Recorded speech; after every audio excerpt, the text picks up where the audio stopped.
Hello friends, मैं Rahul Singh. I welcome you to my YouTube channel Rahul Singh academy. तो ये आज का जो मेरा लेक्चर है ये लीग से हटके लेक्चर है, राइट। तो इस लेक्चर में हम लोग क्या करने वाले हैं, इस लेक्चर में हम लोग डिस्कशन करने वाले हैं on a topic MTech dilemma. Actually क्या है, अभी सबके सेमेस्टर्स ओवर हो गए हैं, ठीक है। गेट का एग्ज़ाम भी हो गया है, गेट का रिज़ल्ट भी आ गया है और जो एमटेक का एडमिशन है वो भी स्टार्ट हो गया है। हर बच्चे को अपनी अपनी रैंक पता है, हर बच्चे को अपना अपना स्टेटस पता है कि उसका कहाँ एडमिशन होने वाला है, ठीक है। और इसके साथ साथ क्या है कि हर स्टूडेंट के मन में बहुत सारे क्वेश्चंस हैं, ठीक है। तो मुझे भी इस तरह का क्वेश्चन पूछा किसी ने और कहा कि सर प्लीज़ आप इसको यहाँ पे एड्रेस करो। तो मैं कोशिश करूँगा कि ये जो एमटेक से रिलेटेड जितने भी क्वेश्चंस हैं, ठीक है। और एज अ स्टूडेंट मैं भी जब आपकी स्टेज में था, मैं भी जब बीटेक के बाद एग्ज़ाम दिया मैंने, मेरा रिज़ल्ट आया, उस समय मेरे मन में भी बहुत सारे क्वेश्चंस चलते थे, ठीक है, जैसे आप लोगों के मन में चल रहे हैं। तो मैं कोशिश करूँगा कि वो सारे क्वेश्चंस को आंसर करूँ आज इस प्लेटफॉर्म पे, ठीक है। तो बीटेक के बाद क्या होता है, ठीक है, हमें क्या करना है, ठीक है, वो करने के लिए क्या क्या स्ट्रेटेजी चाहिए, क्या क्या क्वेश्चंस होते हैं दिमाग में, उन सबको हम वन बाय वन करके अपने आज के इस लेक्चर में डिस्कस करेंगे। तो मैंने जस्ट तो मैंने कुछ पॉइंट्स को आइडेंटिफाई किया है। जैसे कि एक क्वेश्चन सबके मन में चल रहा होगा इस समय कि क्या मुझे एमटेक करना चाहिए या मुझे ड्रॉप आउट मेरे लिए एक बेटर ऑप्शन है। अगर मुझे यूपीएससी की तैयारी करनी है, अगर मुझे पीएसयूज़ के लिए प्रिपेयर होना है, तो क्या मुझे एमटेक करना चाहिए या मैं ड्रॉप करके तैयारी करूं, ठीक है। उसके बाद कुछ लोग क्या होंगे, उनको आईआईटी से ही एमटेक करना है, ठीक है। ऐसे भी बहुत सारे लोग होते हैं, कहते हैं नहीं यार मुझे एमटेक करना है तो सिर्फ आईआईटी से ही करना है, नहीं तो नहीं करना है। तो मैं यहाँ पे डिस्कस करूँगा कि क्या सच में ज़रूरी है आईआईटी से ही एमटेक करना, ठीक है। अगर आपको आईआईटी नहीं मिल रही है तो ज़रूरी है क्या, वो क्वेश्चन को मैं आंसर करूँगा। उसके बाद जो ये मेरा लेक्चर है, ये मेरा लेक्चर पूरा का पूरा किसके अराउंड जाएगा, दिल्ली टेक्नोलॉजिकल यूनिवर्सिटी। क्योंकि बहुत सारे स्टूडेंट्स हैं जिनके मन में ये क्वेश्चन आता है कि यार क्या हमें डीटीयू से, जिसे हम पहले दिल्ली कॉलेज ऑफ इंजीनियरिंग भी कहते थे, वहाँ से एमटेक करनी चाहिए, ठीक है। तो बहुत से लोग मुझसे पूछते हैं, ठीक है, क्या सर हमें आपके कॉलेज से एमटेक करनी चाहिए। और ये बहुत सारे बच्चों के मन में चलता ही है, ठीक है। आईआईटी के बाद डीटीयू के लिए जाएं या एनआईटी के लिए जाएं, कौन सा कॉलेज अच्छा रहेगा, ठीक है। तो मैं यहाँ पे डीटीयू के बारे में बताऊँगा और उसका कंपैरिजन करूँगा एनआईटी के साथ। एनआईटी के साथ डिटेल कंपैरिजन कुछ भी नहीं है, मैं यहाँ कोई भी एप्पल टू एप्पल कंपैरिजन नहीं करने वाला। जस्ट आपको मैं डीटीयू के एडवांटेजेस बताऊँगा, डीटीयू की अच्छाइयाँ बताऊँगा, ठीक है। उसके अपने फ़ायदे हैं डीटीयू से एमटेक करने के, वो सब मैं एक करके डिस्कस करूँगा आपसे। डीटीयू का प्लेसमेंट सिनेरियो क्या है, उसका एडमिशन प्रोसेस क्या है, ठीक है। प्रोसेस तो मतलब हम सबको पता ही है, अभी सिंपल सा प्रोसेस है, आपको पता ही है, हमें गेट का एग्ज़ाम क्वालिफाई करना है, ठीक है। उसके बाद लास्ट में मैं आपसे डिस्कस करने वाला हूँ कि एमटेक के साथ साथ प्रिपरेशन कैसे करनी है, ठीक है। तो जब हम अपना पहला क्वेश्चन आंसर कर लेंगे, उसके बाद मैं आपको लास्ट में बताऊंगा कि एमटेक के साथ अभी हमको क्या करना है, प्रिपरेशन कैसे करनी है। क्योंकि हमारा सोल ऑब्जेक्टिव क्या है, वो ऑब्जेक्टिव भी अभी हम क्लियर करेंगे इस लेक्चर के साथ कि आप रियल में क्या करना चाहते हैं, ठीक है। उसके हिसाब से आप खुद से अपने आप को आंसर करो कि यस ये स्ट्रेटेजी सही रहेगी, ये स्ट्रेटेजी अच्छी है, सर ने ये जो बात बताई इसमें कुछ दम है, ठीक है, तो मुझे उसी के साथ जाना चाहिए।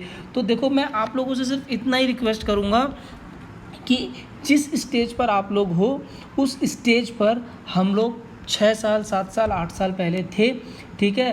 तो हमने हर वो चीज़ देखी है, हर वो चीज़ से गुजरे हैं जिस चीज़ से आप लोग गुजरने वाले हो। तो वो गलतियां ना करो, ठीक है, और गलतियों से सबक ना लो। उससे अच्छा है कि कोई एक्सपीरियंस्ड आदमी है, ठीक है, जिसने लोगों को गलतियां करते हुए देखा है, बहुत सारे लोगों से बात की है, बहुत सारे लोगों का माइंड सेटअप को चेक किया है, उनके मन में क्या चलता है आफ्टर फेलियर, वो सब जाना है।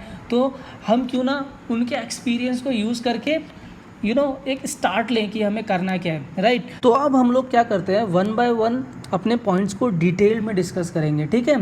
तो सबसे पहले क्या सवाल आता है कि व्हाट नेक्स्ट आफ्टर बीटेक।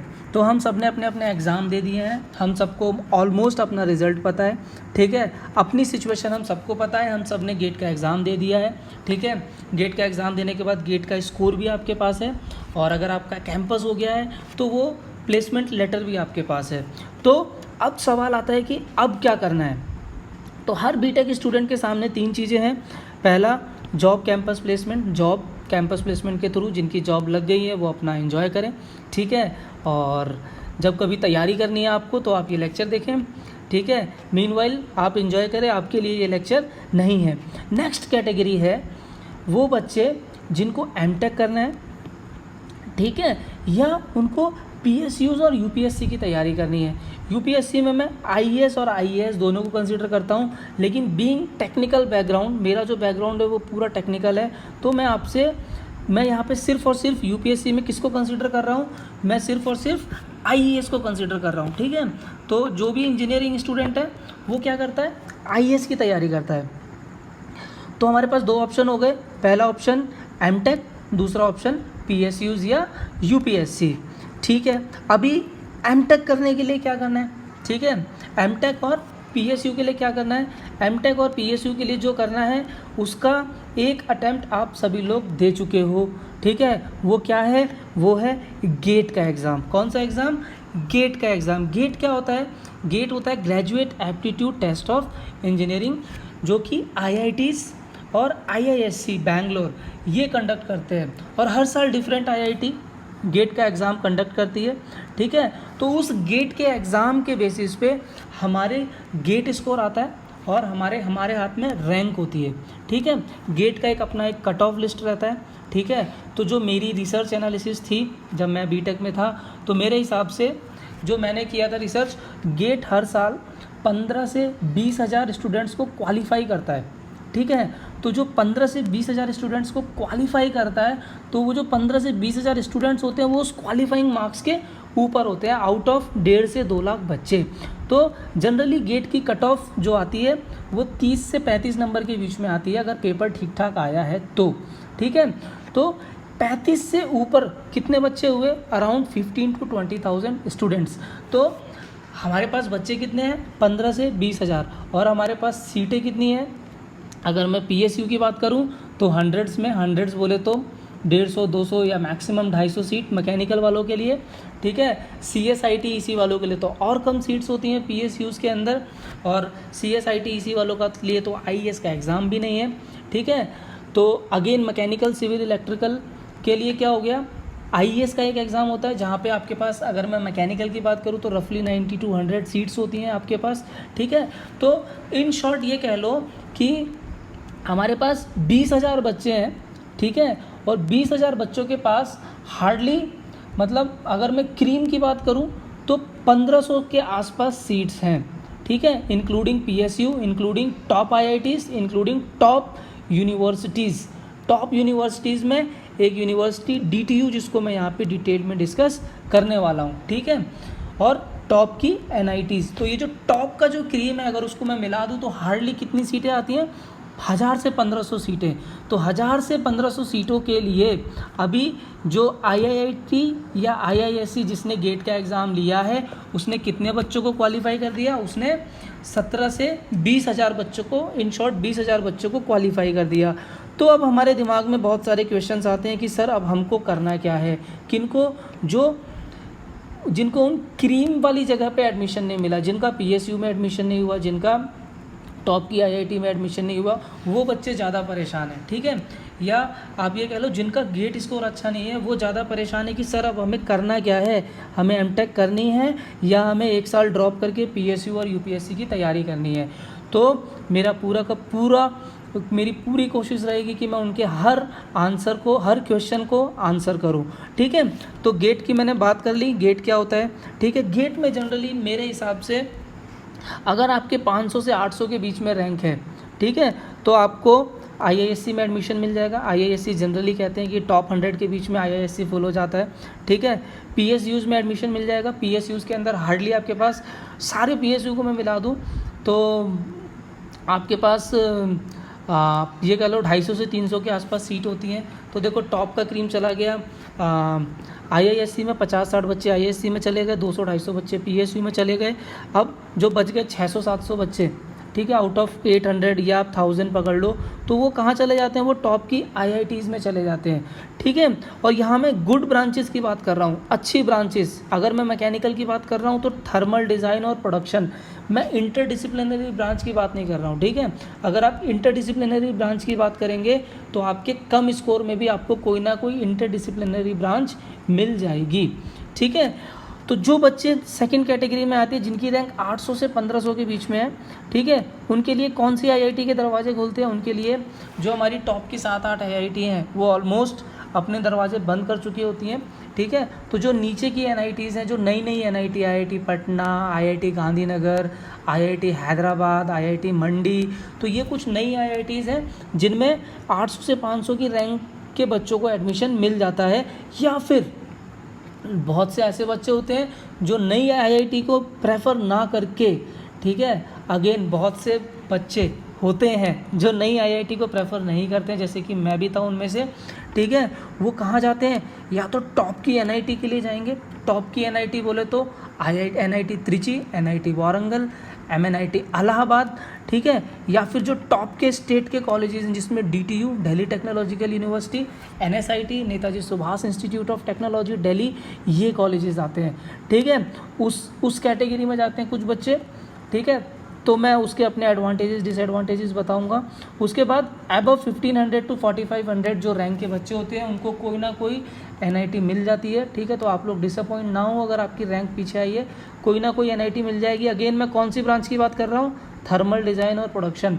अगर आप इंटरडिसिप्लिनरी जा रहे हैं तो आप मतलब 4500 लिखा है मैंने, आपको मतलब 6-7 हज़ार तक की रैंक में भी आपको कोई ना कोई NIT की इंटरडिसिप्लिनरी ब्रांच मिल जाएगी, ठीक है। NIT या कोई ना कोई स्टेट कॉलेज जैसे पंजाब कॉलेज ऑफ इंजीनियरिंग हो गया, पुणे यूनिवर्सिटी हो गया, ठीक है। इस तरह के और भी हर स्टेट के अंदर कुछ कॉलेजेस हैं जो अच्छे कॉलेजेस हैं, ठीक है। वहाँ पे आपको एडमिशन मिल जाएगा उन गेट स्कोर के बेसिस पे, ठीक है। तो सवाल ये आता है कि जिनका गेट स्कोर नहीं आया वो क्या करें, ठीक है। तो यार जिनका गेट स्कोर नहीं आया उनके पास सिर्फ एक ही ऑप्शन है, क्या, वो सिर्फ और सिर्फ क्या करेंगे, तैयारी करेंगे। वो उनके पास कोई ऑप्शन ही नहीं है, वो क्या करेंगे, ड्रॉप आउट करेंगे, ठीक है। चौथा ऑप्शन लिखा नहीं मैंने, चौथा ऑप्शन यही है कि वो तैयारी करेंगे। किस चीज़ की तैयारी करनी है वो उनको देखना है, ठीक है। वो तैयारी कुछ भी हो सकती है। हम लोग आजकल बीटेक वाले मल्टी डिसिप्लिनरी हो चुके हैं। हम बैंक की भी तैयारी कर रहे हैं, हम क्लर्क की भी तैयारी कर रहे हैं, ठीक है। हम बैंक, PO, क्लर्क और जितनी भी रेलवेज़ में जॉब्स आ रही हैं, ठीक है, मतलब कि हर लेवल की हमें बस गवर्नमेंट जॉब चाहिए, ठीक है। तो आप क्या करेंगे, ड्रॉप आउट करेंगे। जिनके पास गेट स्कोर नहीं है, ये गेट का जो ऑप्शन है, एमटेक का जो ऑप्शन है, वो उन्हीं के लिए है जिनके पास वैलिड गेट स्कोर है, ठीक है। तो अब सवाल आता है ये दो कैटेगरीज़ के लिए, ठीक है। कौन सी कैटेगरीज, जिनकी रैंक 1000 से 4500 के आसपास है, ठीक है, या 6000 के आसपास है। मतलब इन शॉर्ट वो बच्चे जिनको IIT नहीं मिला, जिनका PSU में नहीं हुआ और IISc में नहीं हुआ, जिनका ये 3 जगह हो गया, वो हैप्पी अपना आगे की 2 साल की पढ़ाई करेंगे या अपनी जॉब को एंजॉय करेंगे, PSU की जॉब की। अब ये जो कैटेगरी है, इस कैटेगरी में मैं भी था, ठीक है, इस कैटेगरी में आप लोग भी हैं, ठीक है। तो अब हमारे सामने जो सवाल आता है वो ये आता है कि क्या मुझे एमटेक करना चाहिए, ठीक है, कहाँ से, टॉप की NIT, DTU से या नई IIT से। क्या मुझे एमटेक करना चाहिए, कब, जब मेरे दिमाग में टारगेट क्या है, मुझे गवर्नमेंट जॉब चाहिए, ठीक है। गवर्नमेंट जॉब बोले तो PSU और UPSC, मेरे दिमाग में, मेरे दिल और दिमाग में सिर्फ PSU और UPSC ही बैठा है। मुझे रिसर्च से कोई लेना देना नहीं है, लेकिन मेरे पास वैलिड गेट स्कोर कार्ड है। तो अभी मेरे दिमाग में एक सवाल है, क्या मुझे तैयारी करनी चाहिए ड्रॉप करके। अब यहाँ पे होता क्या है, ठीक है, अब ये बात बहुत ध्यान से सुनो। बहुत सारे लोग रहेंगे आपके साथ, आपके आसपास, आपके टीचर्स, आपके शुभ चिंतक, वो आपसे क्या कहेंगे, देखो XYZ आपने फर्स्ट अटैम्प्ट दिया, ठीक है, आपके 50 नंबर आए, आपके 60 नंबर आए, बिना किसी तैयारी के आए, ठीक है। मतलब दिमाग तो है यार तुम्हारे अंदर, ठीक है, और तुम आईएएस निकाल भी लोगे, ठीक है, तुम्हारा पीएसयू में सिलेक्शन भी हो जाएगा, ठीक है। और ये बात, ये जो लाइन बोली है, ये अगर मैं पूरी इंडिया की बात करूं तो पूरी इंडिया में ये लाइन कम से कम हज़ारों स्टूडेंट से हज़ारों शुभचिंतकों ने बोली है, ठीक है, हज़ारों स्टूडेंट्स से हज़ारों शुभचिंतक ने बोली है। अब हज़ारों का मतलब 2000, 3000, 5000। और अगर मैं पेरेंट्स की बात करूं तो पेरेंट्स के लिए उनके बच्चे जीनियस होते हैं, ठीक है। तो हर पेरेंट्स को ये लगता है कि मेरा बच्चा अगर यूपीएससी की तैयारी कर रहा है, आईएएस की तैयारी कर रहा है, तो उसी के लिए सीट रखी हुई है, ठीक है। तो हज़ारों बच्चों से हज़ारों लोग कह रहे हैं और हम सब उन हज़ारों का पार्ट हैं। और सीटें कितनी है? 100s में। तो आपको लगता है कि हज़ारों बच्चों का 100 सीट में हो जाएगा? नहीं होगा ना। हज़ारों बच्चों में से कुछ 100 लोगों का ही सिलेक्शन होगा, ठीक है, जो एकदम 50-60 नंबर वाले हैं, या जिनके 70 नंबर आ गए, जिनके 75 नंबर आ गए, ठीक है, जो थोड़े से मार्जिन से रह गए, ठीक है। तो हो सकता है उनका नेक्स्ट ईयर 1 साल ड्रॉप करने के बाद हो जाए। लेकिन अगर मैं 10,000 बच्चों की बात करूं, क्योंकि गेट में क्वालिफाई कितने हुए थे मैंने आपको बताया था, 17 से 20,000, ठीक है। तो आप 15,000 पकड़ लो, 15,000 में से 1,500 बच्चों का सिलेक्शन हो चुका है, ठीक है। कितने? 15,000 में से 1,500 तो ज़्यादा बोल दिया। अगर मैं पीएसयू की बात करूं और यूपीएससी की बात करूं तो 500 बच्चे पकड़ लो, 500 बच्चों का हो गया। अभी भी हमारे पास 14,500, तो मैं 14,000 पकड़ रहा हूं। उसमें से कुछ बच्चे एमटेक कर लेंगे और फॉरेन चले जाएंगे पोस्ट डॉक के लिए, पीएचडी के लिए। तो 14,000 में से भी मैं और कम कर देता हूँ, कितने? 12,000, ठीक है। कुछ और इधर उधर चले जाएंगे। तो ये जो 12,000 बच्चे हैं, 12,000 बच्चों को लगता है कि हम ड्रॉप आउट करेंगे, ठीक है, और हमारा सिलेक्शन हो जाएगा। 12,000 बच्चों को लगता है। और याद रखो अगले साल 12,000 बच्चे और तैयार हो रहे हैं, ठीक है। तो ये सिर्फ 12,000 नहीं होने वाले, अगले साल 24,000 हो जाएंगे। कितनी सीटों के लिए? 500 से 1,000 सीटों के लिए। तो ठीक है, लोग उम्मीद दे रहे हैं आपको, पर यहाँ पे हमें अपना दिमाग लगाना है। दिमाग क्या लगाना है? जो आपको मिल रहा है पहले तो वो लो, ठीक है। जो चीज़ आपके सामने रखी है पहले उसको तुरंत ग्रैब कर लो, बिल्कुल टाइम वेस्ट किए बिना, ठीक है। फिर उसके बाद हम देखेंगे कि हमें क्या करना है, ठीक है। तो जो मेरा क्वेश्चन था, क्या do we need to drop 1 year for preparation? क्या मुझे 1 साल प्रिपरेशन के लिए, क्या मुझे प्रिपरेशन के लिए 1 साल ड्रॉप करना चाहिए अगर मेरा अच्छा गेट स्कोर है, प्लस मुझे कुछ टॉप की एनआईटी भी मिलने की संभावना है, और टॉप कुछ एनआईटीज़, मतलब गिरी से गिरी हालत में मुझे कोई ना कोई एनआईटी तो मिल जाएगी। अगर आपको लगता है कि गिरी से गिरी हालत में कोई ना कोई एनआईटी आपको मिल जाएगी, तो ये बात गांठ बांध लो कि आपको ड्रॉप नहीं करना है। आपको क्या करना है? आपको सीधा काउंसलिंग के लिए जाना है और आपको आंख बंद करके एडमिशन लेना है, ठीक है। आंख बंद करके अच्छी ब्रांच में आपको एडमिशन लेना है। अगर ख़राब कॉलेज की अच्छी ब्रांच मिल रही है आपको, तो आप अच्छी ब्रांच के लिए जाओ, ना कि अच्छे कॉलेज की ख़राब ब्रांच के लिए, ठीक है। ये बात भी आप याद रखना। ख़राब कॉलेज की अच्छी ब्रांच आप ज़रूर लो, दौड़ के लो, लेकिन अच्छे कॉलेज की ख़राब ब्रांच कभी भी मत लेना। अगर आईआईटी दिल्ली के अंदर कोई कह रहा है कि ये इंटरडिसिप्लिनरी ब्रांच है, इसको आप ले लो, ठीक है, वहीं आपको एनआईटी इलाहाबाद में थर्मल इंजीनियरिंग या मशीन डिज़ाइन मिल रही है, तो मैं आपको एडवाइस करूँगा, ठीक है, कि आप मशीन डिज़ाइन लो, आप थर्मल इंजीनियरिंग लो, अगर आप प्रिपरेशन कर रहे हो तो, ठीक है। आप वो इंटरडिसिप्लिनरी ब्रांच के लिए मत जाओ, ओके। तो एक क्वेश्चन तो हमने आंसर कर लिया, क्या कि आप पहले बिंदास आप तैयारी में जाओ, ठीक है। आईआईटी नहीं मिली तो क्या बात, आईआईटी ही सब कुछ नहीं होती, ठीक है। अब इस बात का प्रूफ क्या है मेरे पास? इस बात का प्रूफ ये है, देखो दोस्तों, ठीक है, आप कभी भी ये मत सोचो कि आपको आईआईटी से ही एमटेक करनी थी, आपको आईआईटी से ही बीटेक करनी थी, आईआईटी नहीं मिली तो आपकी ज़िंदगी ख़त्म हो गई, आईआईटी नहीं मिली तो आपको बहुत अच्छी जॉब नहीं मिलेगी, ठीक है। मतलब ये बात सब पे एप्लीकेबल होती है। देखो, अगर मैं जॉब्स की बात करूं, अगर मैं आईईएस की जॉब की बात करूं, किसकी? आईईएस में अगर 100 सीट्स हैं फॉर एग्ज़ाम्पल, तो यहाँ पे कम से कम 60 वो बच्चे हैं जो नॉन IITians हैं। अगर आपको बिलीव नहीं होता तो आप किसी भी कोचिंग इंस्टीट्यूट के पास से उनका डेटा लो, ठीक है, और देखो आप कि जो 100 सीट है, 60 तो मैंने बहुत रफ फिगर दिया, वो ये 60-70 भी हो सकता है, ठीक है, 75 भी हो सकता है। तो मैक्सिमम जो नॉन IITians हैं, ठीक है, जो ये मतलब ट्रुथ है, ये फैक्ट है, वही हाईएस्ट पोस्ट पर बैठे हुए हैं, ठीक है। वो IITian तो तुम्हें पता ही है कहाँ चले जाएंगे, उनका प्लेसमेंट हो जाएगा, वो प्राइवेट कंपनी में चले जाएंगे। तो मैक्सिमम जो जनता है जो नॉन IITian है, जो ये कैटेगरी वाली है, कौन सी कैटेगरी, ये कैटेगरी वाली, यही कैटेगरी वाली जनता है जो PSU में बैठी हुई है, PSU की जॉब लेके बैठी हुई है और IAS की जॉब लेकर बैठी हुई है। और मैं अपना खुद का एग्जांपल देता हूँ कि मैंने किसी IIT का, मेरे पास किसी भी IIT का टैग नहीं है, ठीक है, लेकिन मैं आज जिस ऑर्गेनाइजेशन में हूँ उस ऑर्गेनाइजेशन में IITians मेरे साथ हैं, ठीक है। और उस ऑर्गेनाइजेशन ने कभी भी मुझसे ये नहीं कहा कि तुम्हारे पास IIT का टैग ही होना ज़रूरी है, नो। उसने मेरे से क्या पूछा कि तुम्हारे पास टैलेंट होना ज़रूरी है, नॉलेज होना ज़रूरी है। वो नॉलेज था मेरे पास, आज मैं उस ऑर्गेनाइजेशन में बैठा हुआ हूँ और उन्हीं लोगों के साथ काम कर रहा हूँ, ठीक है। तो IIT के टैग के पीछे नहीं भागना। ज़रूरी क्या है, ज़रूरी है आपका टाइम। तो आपको अपने टाइम को बचाना है और टाइम को यूटिलाइज़ करना है।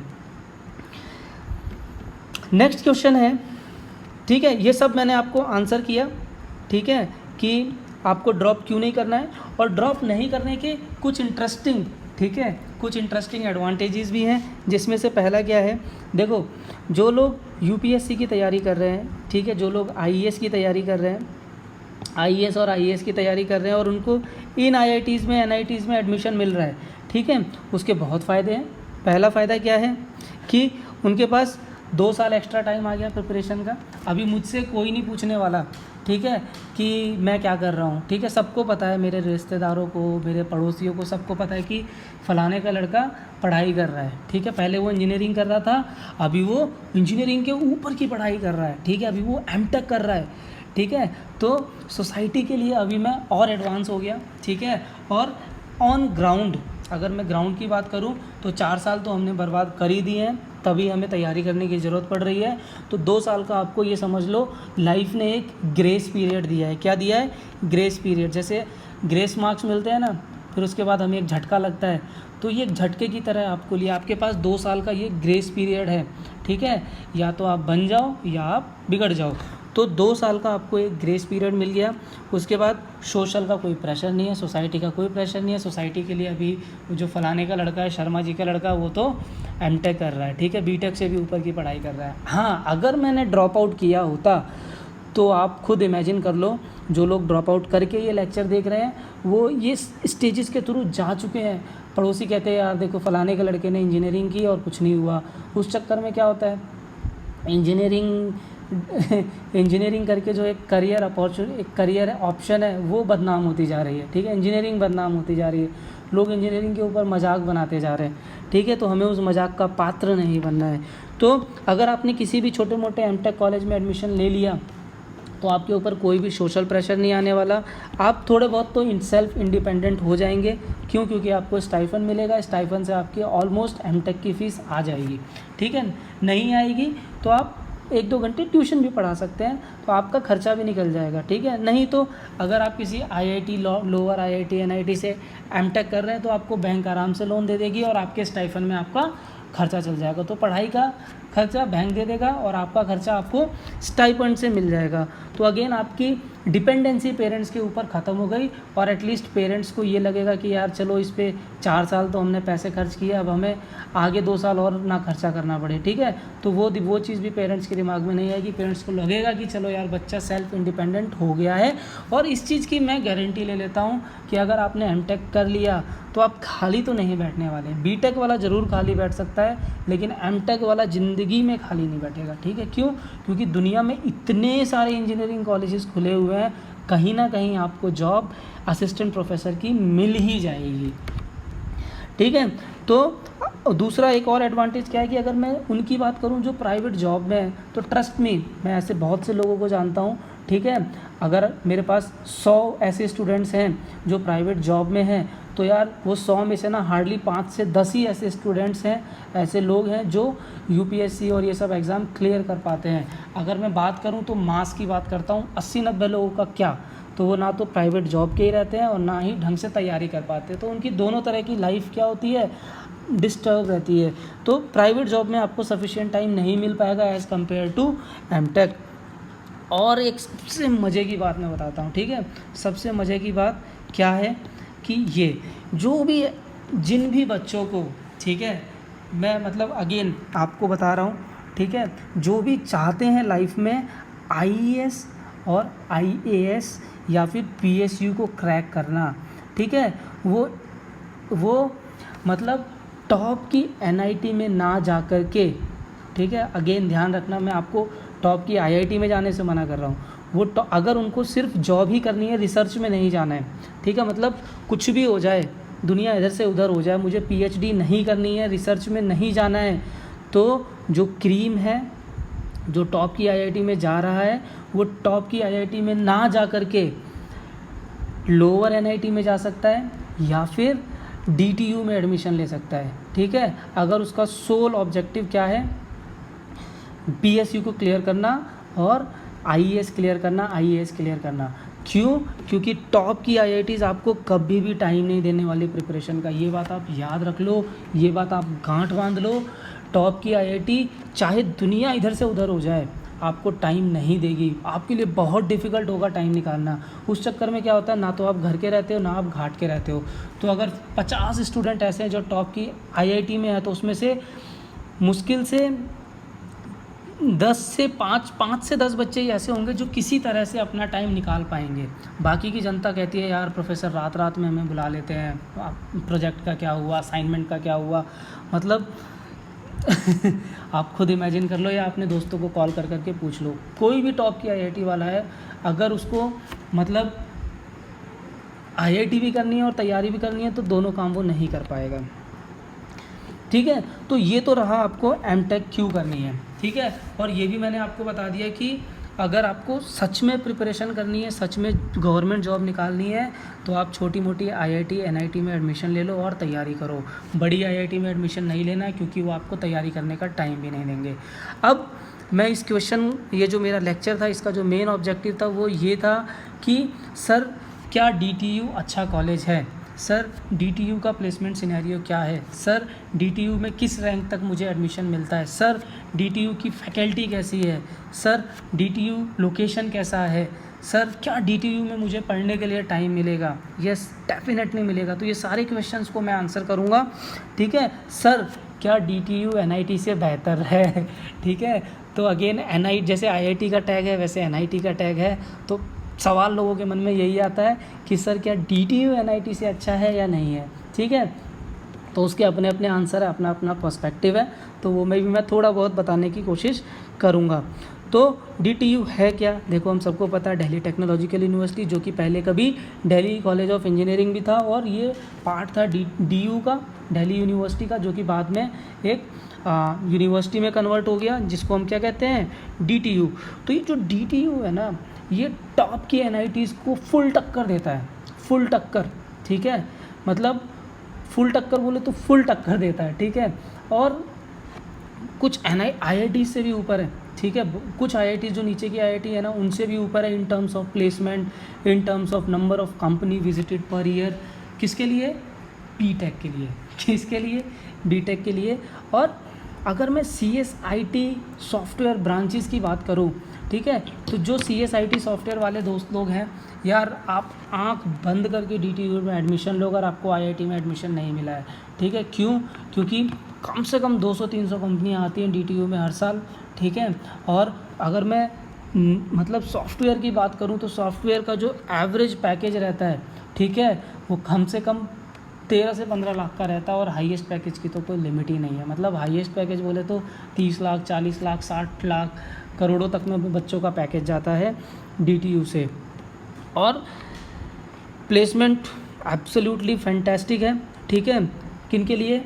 CSIT EC के लिए, CSIT EC और सॉफ्टवेयर वालों के लिए, ठीक है। मैं मैकेनिकल की प्लेसमेंट की बात भी करूँगा, सिविल के प्लेसमेंट की बात करूँगा।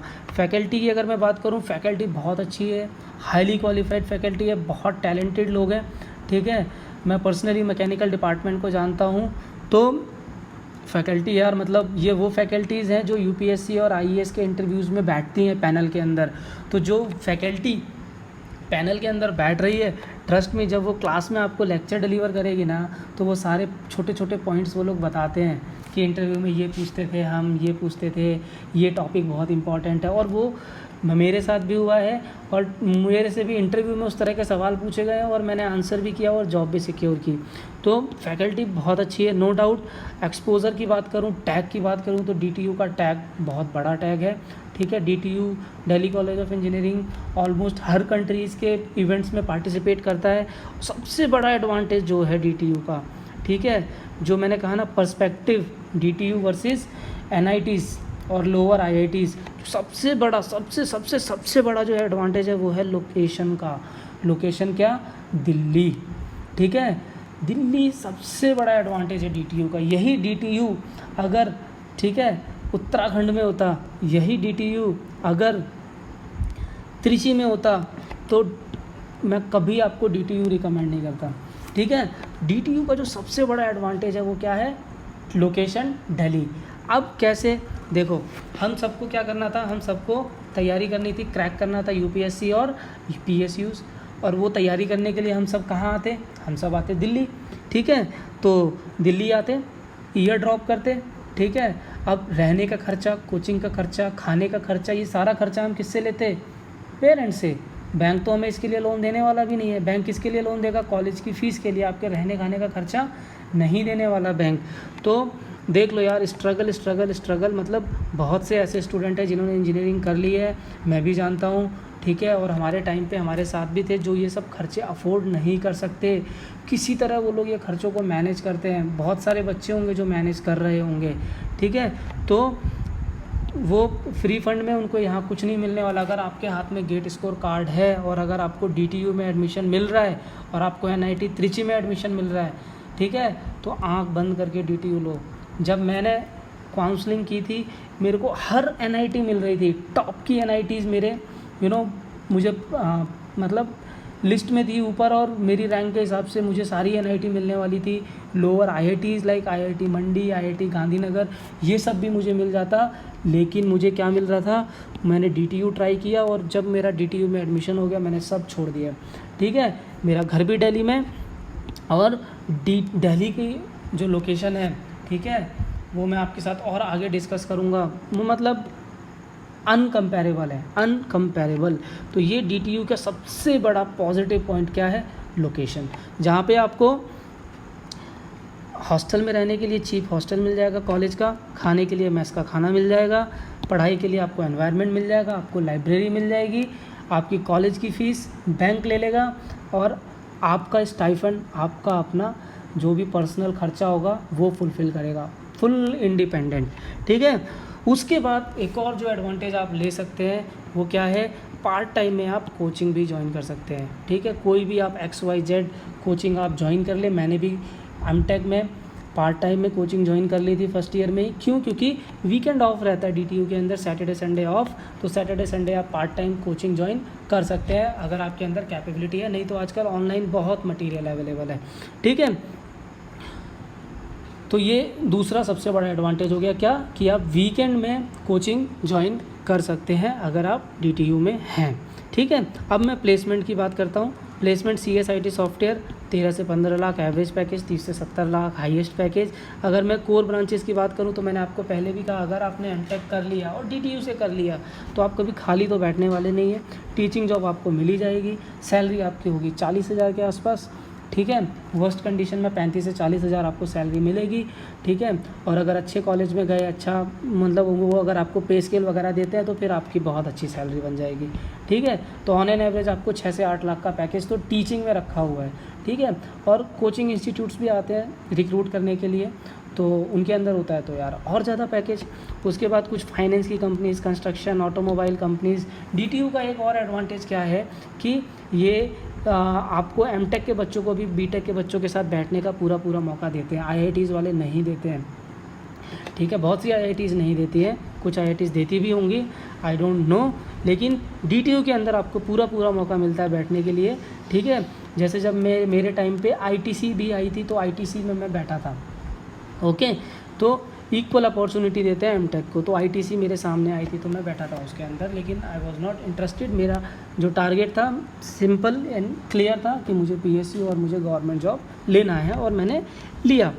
उसके बाद अगर आप डिटेल में लिस्ट ऑफ कंपनीज़ देखना चाहते हैं तो आपको डीटीयू प्लेसमेंट कॉर्नर में जाओ, फेसबुक, गूगल, याहू से लेके नीचे की हर कैटेगरी की कंपनियां आपको मिलेगी। मतलब जितनी कंपनियां आपने सुनी है, सोची होंगी, समझी होंगी, वो सारी कंपनियां आपको इसमें मिल जाएंगी। तो इसीलिए यहाँ पे कंपनियों को डिटेल देने की ज़रूरत है ही नहीं, ठीक है। CSIT इसी के लिए तो जन्नत है यार। मतलब अगर आपने एमटेक कर लिया डीटीयू से, मतलब अगर आपको एमटेक मिल रहा है डीटीयू में, तो आप आँख बंद करके लो यार, आँख बंद करके, ठीक है। तो अगर मैं सीट्स की बात करूँ, अभी मैं एडमिशन को डिस्कस करता हूँ, ठीक है। सीट्स की बात करूँ तो ये सीट्स की डिटेल है, जिसमें मैं मैकेनिकल की बात करूँ तो मैकेनिकल में थर्मल और प्रोडक्शन के अंदर थर्मल में 25 सीट्स हैं, मेरे टाइम पे 18 हुआ करती थी, और प्रोडक्शन में 24 सीट्स हैं, तो हार्डली 50 सीट है। तो ये 50 सीट के लिए सारी की सारी मारा मारी है, ठीक है। अभी डीटीयू में एक नई ब्रांच भी स्टार्ट हुई है, ठीक है, मशीन डिज़ाइन आई थिंक, ठीक है। तो डिपार्टमेंट ऑफ डिज़ाइन करके एक नया डिपार्टमेंट इस्टेब्लिश हुआ डीटीयू के अंदर, जहाँ पे उनका अपना एक अलग कॉम्पिटिटिव एग्ज़ाम होता है, सीड करके होता है, वो एग्ज़ाम क्वालिफाई करो और आप डिज़ाइन में भी एडमिशन ले सकते हो। डिटेल्ड आपको डीटीयू की वेबसाइट पे मिल जाएगी, और अगर आप इंटरेस्टेड हैं तो मुझे नीचे मैसेज करें, अपना नंबर डाल दें, उस नंबर पे मैं आपको जो ब्रोशर है, मेरे को फैकल्टी ने फॉरवर्ड किया था, वो ब्रोशर में आपको पूरा का पूरा वो डिज़ाइन, जो डिपार्टमेंट ऑफ डिज़ाइन है, वो ब्रोशर मैं आपके साथ पूरा शेयर कर दूँगा, ठीक है। उसके बाद अगर मैं फ़ी स्ट्रक्चर की बात करूं तो डीटीयू का जो फ़ी है वो है 1,66,000, ठीक है। तो ये टोटल फ़ी है एमटेक का 1 साल का, ठीक है। तो जो लोग अफोर्ड कर पाएँ अफोर्ड कर लें, जो अफोर्ड नहीं कर पाएँ तो डीटीयू वालों को बैंक आराम से लोन दे देता है, ठीक है। तो आपको लोन मिल जाएगा, और स्टाइफन जो आपका मिल रहा है, अगेन स्टाइफन से आपका खर्चा चल जाएगा, ठीक है। तो अब हम लास्ट में बात करते हैं प्रिपरेशन स्ट्रैटेजी की, ठीक है। तो जो मेरी स्ट्रैटेजी थी, या जो आपकी स्ट्रैटेजी अलग भी हो सकती है। तो देखो स्ट्रैटेजी क्या है, अगर आपने डीटीयू में एडमिशन लिया है, ठीक है, नीचे की एनआईटीज़ में एडमिशन लिया है, तो ट्रस्ट मी, ठीक है, मैं उस दौर से गुजर चुका हूँ। आपके पास सफिशिएंट टाइम रहने वाला है प्रिपरेशन का, ample time for preparation in DTU में क्लासेस क्या होती है, 9 से लेके 1 या 2 बजे तक क्लासेस होती हैं, उसके बाद 1-2 घंटे का लैब होता है, ठीक है। और ये भी रोज़ का नहीं होता है, ठीक है। तो क्लासेस आपकी रेगुलर होती हैं। फर्स्ट ईयर थोड़ा सा हैवी रहता है, मतलब फर्स्ट ईयर बोले तो हैवी रहता ही है, ठीक है, क्योंकि वहाँ बहुत सारे सब्जेक्ट होते हैं। सेकेंड ईयर ऑनवर्ड सिर्फ प्रोजेक्ट रहता है, तो जब सिर्फ प्रोजेक्ट रहता है तो आपके पास बहुत सारा टाइम रहता है तैयारी करने का। मतलब सेकेंड ईयर आप ये लगा लो कि सेकेंड ईयर तो फुल आप प्रिपरेशन कर सकते हैं बिना किसी रोक टोक के। और मैक्सिमम बच्चे डीटीयू के अंदर हो गया, या इन एनआईटीज़ के अंदर हो गया, आईआईटीज़ के अंदर हो गया, मैक्सिमम बच्चे पहले या दूसरे साल के अंदर निकल ही जाते हैं यार, उनकी जॉब लगी जाती है, ठीक है। और जिनकी जॉब नहीं लगती है उनका कोचिंग में या इंजीनियरिंग कॉलेज में प्लेसमेंट हो जाता है, और इंजीनियरिंग कॉलेज से वो लोग पीएसयू के अंदर चले जाते हैं। मतलब इन शॉर्ट डीटीयू का बच्चा या एनआईटी का बच्चा कभी भी आपको मतलब ऐसे खाली नहीं दिखने वाला, बहुत अच्छी पोस्ट पे ही मिलेगा, ठीक है। या तो उसकी गवर्नमेंट जॉब लग गई होगी, देर सवेर तो लग ही जाएगी, क्योंकि टैग है भाई डीटीयू का, ठीक है। उसके बाद से सैटरडे संडे ऑफ रहता है, तो आप वीकेंड में कोचिंग भी ज्वाइन कर सकते हैं। मैंने तो ऐसा ही किया था, नहीं तो आपके पास आजकल ऑनलाइन मटेरियल है, ऑनलाइन कोचिंग अवेलेबल है, आप कोई भी ऑप्शन ले सकते हैं, ठीक है। बिंदास आपको पूरी तैयारी का मौका मिलेगा, ठीक है। और सेकेंड ईयर तो आपको पूरा का पूरा टाइम मिलने वाला है, ठीक है। तो फिर अभी और क्या चाहिए, मतलब आपकी एमटेक भी हो रही है, आपको डिग्री भी मिल रही है, और आपकी तैयारी भी हो रही है। आप बताओ और क्या चाहिए, कुछ नहीं चाहिए ना, बच्चे की जान लोगे क्या, ठीक है। इतना कुछ तो दे दिया आपको एमटेक ने, तो अभी भी आप बताओ, ठीक है। अभी भी आप खुद से सोचो कि क्या सच में आपको ड्रॉप आउट करना ज़रूरी है। ट्रस्ट में यार, मतलब हम हमेशा ना मतलब वो सक्सेसफुल लोगों को देखते हैं, ठीक है। मैं भी चाहूँ तो आपसे बोल सकता हूँ कि नहीं यार तुम ड्रॉप आउट कर लो, तुम ब्रिलियंट हो, तुम ये हो, जॉब लग जाएगी, देखो मेरी लग गई, नहीं, हमेशा अगर आप भीड़ को देखोगे ना तो आपके पास 100 बच्चे हैं, 100 में से 10 बच्चों की ही ऐसे जॉब लगती है जैसा आप सोचते हो, ठीक है। बाकी 90 बच्चे स्ट्रगलिंग होते हैं। तो हमेशा अपने आप को इस स्ट्रगलिंग कैटेगरी में रखो, ठीक है। झूठी उम्मीद मत रखो, क्योंकि हमें नहीं पता ना कि हमें जॉब मिलेगी नहीं मिलेगी। हम अपना क्या दे सकते हैं, बेस्ट दे सकते हैं। और बेस्ट देने के साथ साथ अपना करियर सिक्योर करना भी बहुत ज़रूरी है। तो ये सिक्योर कैसे होगा, ये सिक्योर होगा एमटेक से ड्रॉप करने से नहीं। क्योंकि अगर आप ड्रॉप कर रहे हैं तो अगेन आपके सामने एक क्वेश्चन और आ जाता है कि आपने क्या किया 1 साल, क्या किया 2 साल, क्या किया 3 साल। उसके बाद से ना यार एक और हार्श रियलिटी क्या है, अगर आपको 2 या 3 साल हो गए ड्रॉप आउट किए हुए, ठीक है, तो प्राइवेट कंपनी आपको बिल्कुल भी नहीं पूछने वाली। प्राइवेट कंपनीज़ का प्लेसमेंट तो आप भूल ही जाओ, ठीक है। क्यों? क्योंकि प्राइवेट कंपनीज़ का क्राइटेरिया ही ऐसे रहता है, आप कभी भी देखोगे फ्रेशर्स फ्रेशर्स फ्रेशर्स, तो ये फ्रेशर्स को ही प्रेफर करते हैं। और हद से हद 1 साल डिले, ठीक है, उससे ज़्यादा डिलेड प्राइवेट कंपनीज़ तो कभी भी नहीं लेती। तो इसीलिए ये सब सिचुएशन आपकी लाइफ में ना आए, उसके लिए आप लोग क्या करें, आप लोग बिंदास तैयारी करें, ठीक है। एमटेक में एडमिशन ले लें आंख बंद करके। अगर आपके पास गेट स्कोर नहीं है, अगर आपके पास गेट स्कोर है, और जिनके पास नहीं है तो बेझिझक आप तैयारी करो, ठीक है। तो इसी के साथ इतना ही, बहुत लेंदी होता जा रहा है, डिस्कशन है, डिस्कशन लिमिटलेस होता है, ठीक है। तो इसका कोई लिमिट नहीं है। मैं आप लोगों से बस इतना ही एश्योर कर सकता हूँ। इन शॉर्ट मैं आपको यही कहना चाहता हूँ, अगर आपके पास गेट स्कोर है और आपको ठीक ठाक कॉलेज में एडमिशन मिल रहा है तो आप उस कॉलेज में एडमिशन ले लो। और आप वो जो आपके पास 2 साल हैं, 2 साल एमटेक के, consider that 2 year as a grace period in your career, और आप वो 2 साल को यूटिलाइज़ करो और कोशिश करो कि 2 साल होते होते आपको अच्छी जॉब मिल जाए, ठीक है। और मिल जाएगी, क्योंकि जॉब्स की कमी नहीं है अगर आपके पास टैलेंट है तो इसी के साथ मैं इस लेक्चर को वाइंड अप करता हूँ, ठीक है। अगर आपको लगता है आपके पास और भी बहुत सारे क्वेश्चंस हैं तो आप नीचे कमेंट में लिखो, मैं कोशिश करूँगा कि हर कमेंट को मैं रिप्लाई करूँ, ठीक है। और अगर मुझे लगता है कि मतलब कमेंट में मैं आपको फुली आपके क्वेश्चंस का आंसर नहीं कर पा रहा हूँ या फुली एक्सप्लेन नहीं कर पा रहा हूँ, क्योंकि वर्ड्स की अपनी एक लिमिट होती है, तो आप अपना कॉन्टैक्ट नंबर भी छोड़ सकते हैं। I will personally call you, मैं आपको कॉल करूँगा और आपके जो भी क्वेश्चंस रहेंगे XYZ, जो भी आपको काउंसलिंग चाहिए, ठीक है, करियर के लिए कोई भी आपके पास डाउट है तो आप बिंदास मेरे से कॉल करके मेरे से पूछ सकते हैं, ठीक है। तो कभी भी आप कॉल करके मेरे से पूछ सकते हैं। मुझे बहुत खुशी होगी कि मेरी वजह से किसी का करियर बन जाए, मेरी वजह से किसी को अपना टाइम वेस्ट ना करना पड़े, ठीक है। तो इसी के साथ इतना ही, tata bye bye, take care. और मैक्सिमम लोगों से आप शेयर करो, क्योंकि ये जो डायलेमा है ये सबके साथ है, ठीक है। मेरे साथ भी कभी था और आप लोगों के साथ भी है।